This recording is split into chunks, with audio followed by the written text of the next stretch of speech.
हमारी संस्कृति, हमारी पहचान। यज्ञ, योग, आयुर्वेद सदा रहे हमारे साथ।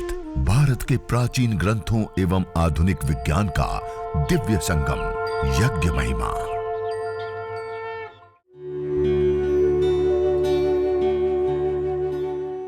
भारतीय संस्कृति में यज्ञ, योग एवं आयुर्वेद जैसी अमूल्य विद्याएं हैं, जिसका मूल है वेद। इतिहास की ओर दृष्टि डालें तो भगवान राम, भगवान कृष्ण से लेकर राजा महाराजाओं, ग्रामवासियों व अरण्यवासी ऋषियों की कुटियों तक नित्य व नैमित्तिक यज्ञों का प्रचलन देखने को मिलता है।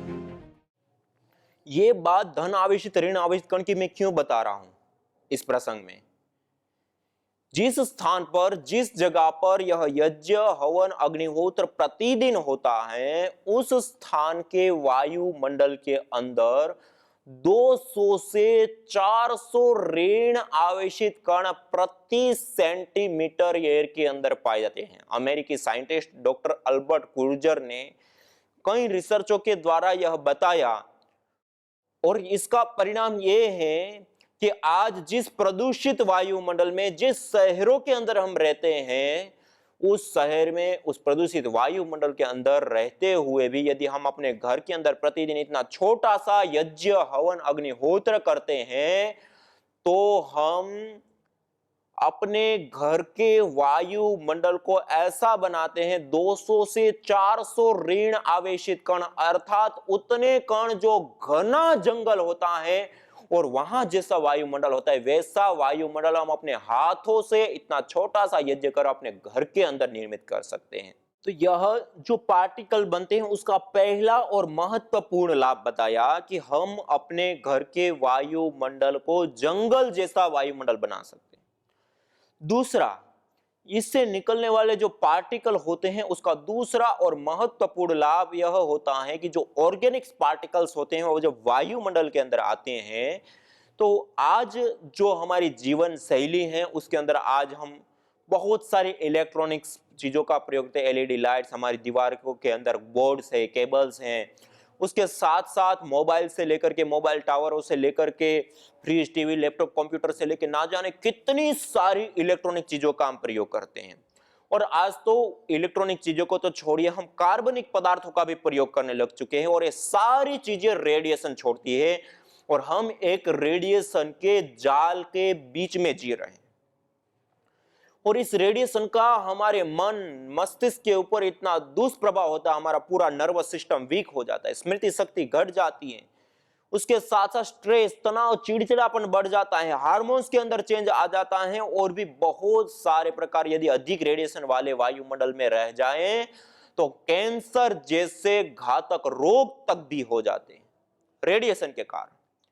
और आपको अगला बिंदु जान करके आश्चर्य होगा, जब हम हवन करते हैं उससे जो ऑर्गेनिक पार्टिकल्स बनते हैं वो जब वायुमंडल के अंदर आते हैं, डॉक्टर विजय जी, जयपुर राजस्थान यूनिवर्सिटी, उन्होंने कई सारे परीक्षणों से यह सिद्ध करके दिखाया कि एटॉमिक रेडिएशन यज्ञीय पार्टिकल वायुमंडल में आने पर खत्म हो जाता है, दूर हो जाता है। और doctor Mamta Saxena ji, central pollution government board India,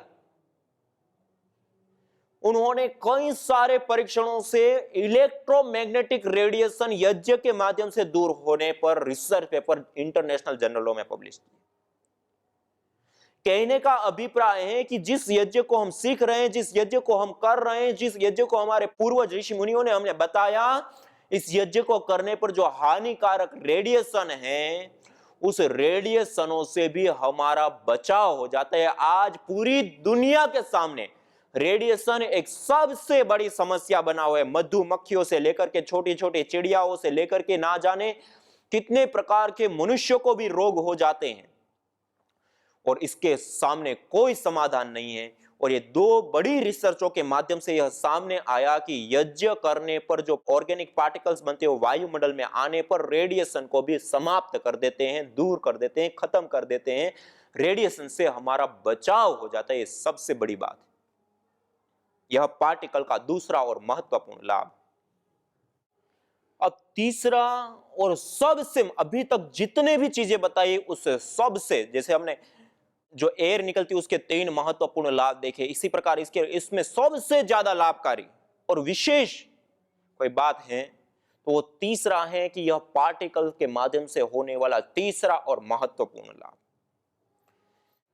जब हम यज्ञ करते हैं, हवन करते हैं, अग्निहोत्र करते हैं और उसके माध्यम से जो पार्टिकल निकलते हैं, ये आप देख रहे हैं रिपोर्ट, यह वो रिपोर्ट है जिस रिपोर्ट के अंदर यज्ञ से निकलने वाले पार्टिकलों को हमने एनालाइज किया कि इसकी साइज क्या है, और इसकी साइज देख करके आपको आश्चर्य होगा, यह यज्ञ से निकलने वाले पार्टिकल नैनो साइज पार्टिकल होते हैं, यह नैनो पार्टिकल होते हैं। आज पूरी की पूरी दुनिया नैनो टेक्नोलॉजी के ऊपर जाती है। नैनो टेक्नोलॉजी आखिर में वास्तव में क्या होता है? नैनो टेक्नोलॉजी एक वो टेक्नोलॉजी है जिसमें पदार्थों को सूक्ष्म से सूक्ष्म कर उसके अंदर जो निहित शक्ति है, सामर्थ्य है, ऊर्जा है, उसको उद्बुद्ध कर और उसके अनंत लाभ उठाने की एक सबसे बड़ी विधा और विद्या है। आज पूरे इलेक्ट्रिसिटी से लेकर के अलग अलग सेक्टर में बहुत बड़ी मात्रा में शोध अनुसंधान नैनो टेक्नोलॉजी की ओर हो रहे हैं। हर कोई चीज नैनो टेक्नोलॉजी की ओर ले जाने का प्रयास किया, क्योंकि उसमें खर्च कम है, ट्रांसपोर्टेशन कम है, रॉ मटेरियल कम लगता है, उसका वेस्टेज कम निकलता है और उसका कार्य कई गुना मल्टीपल बढ़ जाता है। मैं आपको कुछ उदाहरण बता करके नैनो टेक्नोलॉजी की जो ताकत है, शक्ति है, उसको मैं बताना चाह रहा हूं। यह जो नैनो टेक्नोलॉजी की हम बात कर रहे हैं, देखिए नैनो का ताकत जो शक्ति होती है वो बहुत ज्यादा होती है। आज हम ईंधन के रूप में, गैस के रूप में हम देखें तो सबसे तेजी से आग पकड़ने वाली गैस होती है हाइड्रोजन गैस, जिससे हमें सूर्य का प्रकाश प्राप्त होता है जलने पर। हाइड्रोजन गैस को जब हम नैनो करते हैं तो उससे हीलियम बनता है। वो उस हाइड्रोजन गैस से भी कई गुना ताकतवर गैस होती है। हाइड्रोजन से हीलियम बनी, हीलियम को जब हम तोड़ते हैं तो उससे लिथियम बनती है, वो उससे भी कई गुना ज्यादा शक्तिशाली ताकतवर होती है। हाइड्रोजन से हीलियम, हीलियम से लिथियम, और लिथियम को तोड़ते हैं और नैनो करते हैं तो उससे यूरेनियम बनती है, वो उससे भी कई गुना ज्यादा ताकतवर और शक्तिशाली पदार्थ के रूप में हमारे सामने आती है।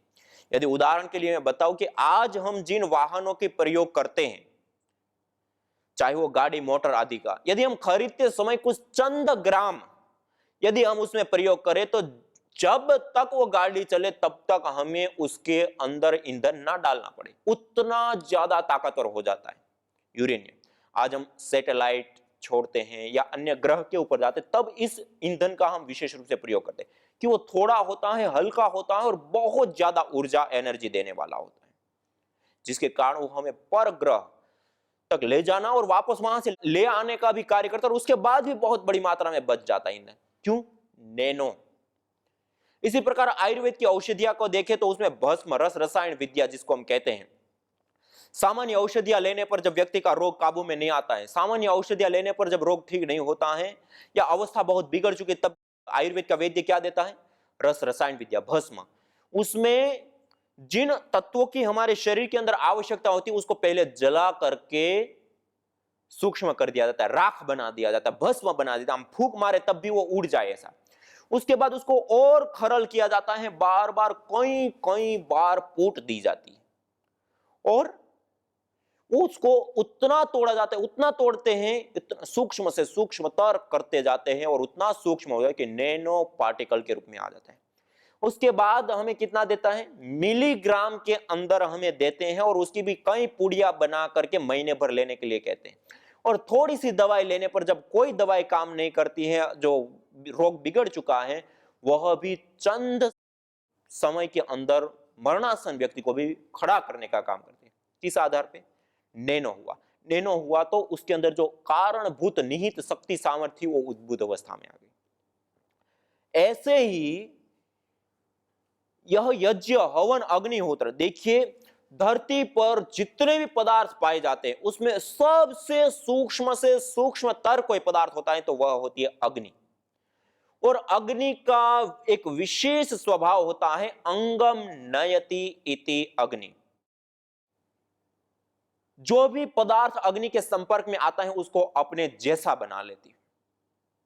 अग्नि के अंदर हमने समिधा दी तो वो भी अग्नि रूप हो गई, हमने गाय का घी डाला वो भी अग्नि रूप हो गया, सामग्री डाली वो भी अग्नि रूप हो गई। और अग्नि क्या है?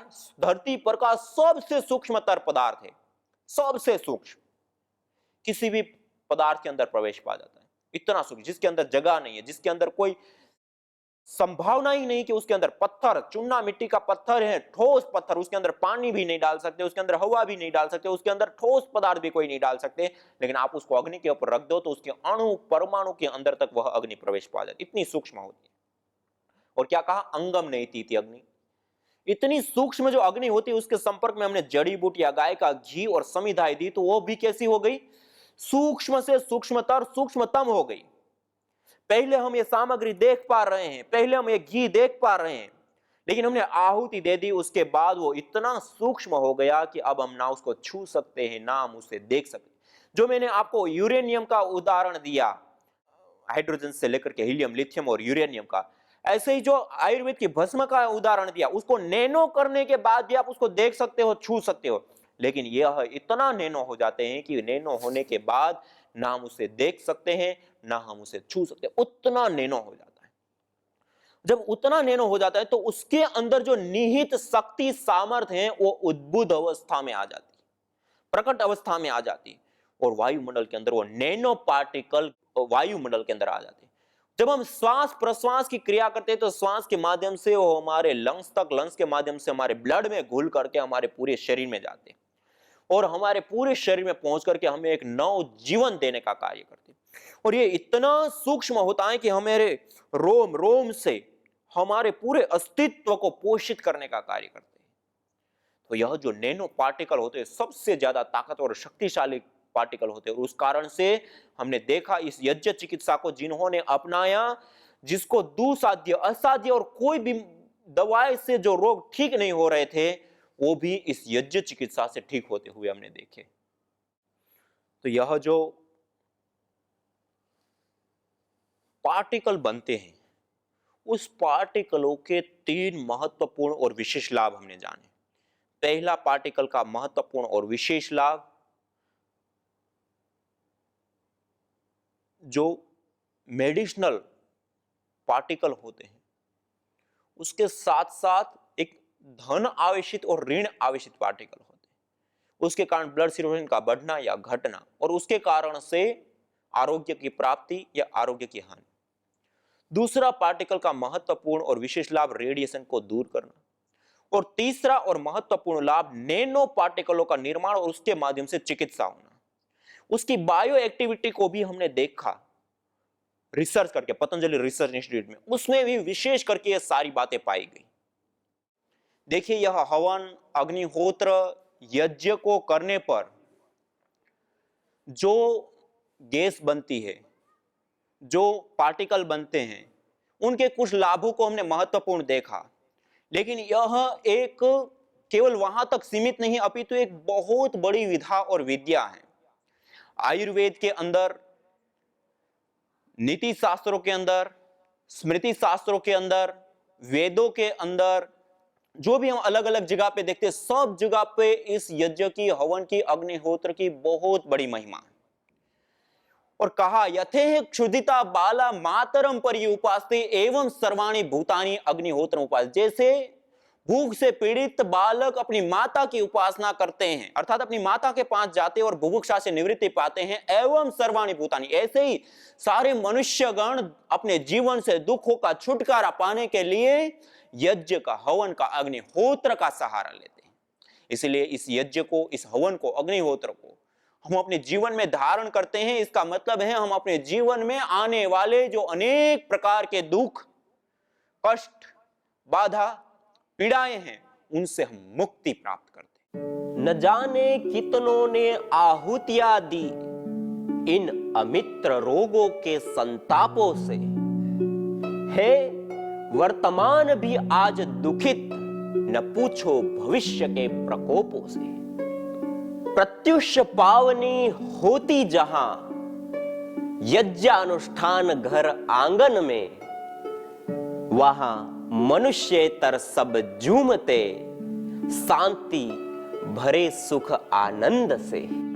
इदम हवीर यातो धाना नदी फेना इमाम वहत, अर्थात जैसे नदी का जल जाग को बहा ले जाता है, वैसे ही यज्ञ में आहूत की हुई हवि सभी प्रकार के रोग, दोष, ताप, संतापों को वैसे ही बहा ले जाती है जैसे नदी जागो। योग साधना के पहले हम हवन करते हैं, हवन थेरेपी करते हैं। वहाँ बहुत सारे छोटी मोटी बीमारी के लोग आकर उनका लाभ लेते हैं। तो एक बार एक माता पिता कपल आए थे, तो उनके हाथ में बहुत बड़ा फाइल था, बहुत मायूस होके आए थे। तो नरसी भाई और हमारी सभी टीम ने उनसे कंसल्ट किया, तो उन्होंने बताया कि मेरी बेटी है, कितने साल की, 20 साल की, 20 साल की बेटी है, कोमा में है, उसे कुछ पता नहीं चलता, आंखों के सामने भी अंधेरा है, पूरे बेड पर सब जगह नली लगाई हुई है, नाक में नली है, गले में नली है, सब जगह पाइप लगाया हुआ है, उसे कुछ समझ में नहीं आ रहा है क्या हो रहा है। कोमा में आपको पता होगा कि इंसान को कुछ भी पता नहीं चलता, सिर्फ श्वास प्रश्वास चलती रहती है, बाकी आसपास कुछ भी पता नहीं चलता।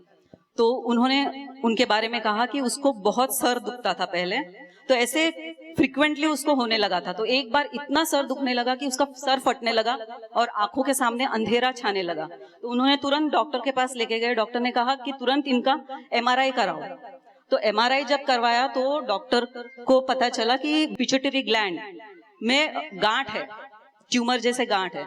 तो उन्होंने बोला तुरंत ऑपरेशन करना पड़ेगा, लेकिन इसका हम गारंटी नहीं दे सकते, मतलब ठीक होगी नहीं होगी, कोमा में भी जा सकती है, जिंदा भी रह सकती है, हम कुछ गारंटी देंगे नहीं, लेकिन ऑपरेशन करना पड़ेगा। तो अभी हम जब डॉक्टर के सामने जाते हैं तो लाचार होके जाते हैं, हमारे लिए डॉक्टर ही भगवान होता है, तो जो आप बोलोगे वो करना पड़ेगा।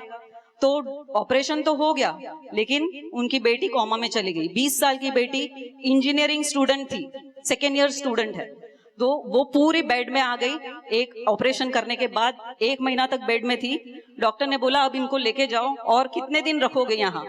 तो उन्होंने बोला कि हम घर लेके जाके भी क्या करेंगे, उतनी सुविधा तो है नहीं, तो आप यहीं रखो। तो उन्होंने बोला हम यहाँ नहीं रखेंगे, आप दूसरे हॉस्पिटल में लेके जाओ। तो अपोलो हॉस्पिटल वाशी में, वहां उनको लेके गए, वहां 3 महीने तक रखा, लेकिन कोई प्रोग्रेस नहीं। तो उन्होंने सुना था कि यहाँ कैंसर के पेशेंट आते हैं, उनका ठीक हुआ है, ऐसे सुनते सुनते वो पाटीदार वाड़ी में आए थे।